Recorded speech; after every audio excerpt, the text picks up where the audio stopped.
10.7 Kinetic Molecular Theory. This is a model that aids our understanding of what happens to gas particles as environmental conditions change. The main tenets of kinetic molecular theory, or sometimes these are called postulates. Gases consist of large numbers of molecules that are in continuous random motion. The combined volume of all the molecules of the gas is negligible relative to the total volume in which the gas is contained. Attractive and repulsive forces between gas molecules are negligible.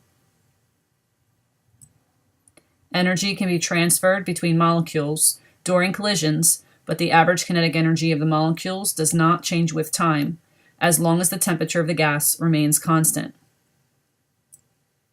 The average kinetic energy of the molecules is proportional to the absolute temperature.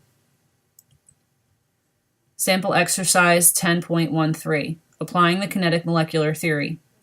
A sample of oxygen gas, initially at STP, is compressed to a smaller volume at constant temperature.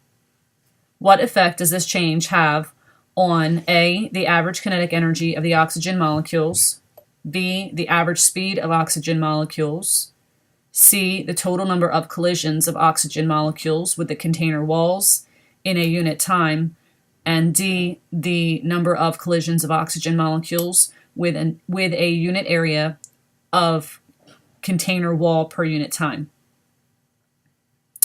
So the first one we're going to examine is A. It says the average kinetic energy of oxygen molecules. Again, the gas was initially at standard temperature and pressure, and we compress it to a smaller volume while maintaining the temperature. So if we have the average kinetic energy of the oxygen molecules to consider, the average kinetic energy of the oxygen molecules is determined only by temperature. Thus, the average kinetic energy would be unchanged by changing the volume or compressing the oxygen gas at constant temperature. B, the average speed of oxygen molecules. If the average kinetic energy of oxygen molecules does not change, the average speed will remain constant. C, the total number of collisions of oxygen molecules with the container walls in a unit time. The total number of collisions with the container walls per unit time must increase because the molecules are moving within a smaller volume, but with the same average speed as before. Under these conditions, they must encounter a wall more frequently. And D, the number of collisions of oxygen molecules with a unit area of container wall per unit time. The number of collisions with a unit area of wall per unit time increases because the total number of collisions with the walls per unit time increases and the area of the walls increases.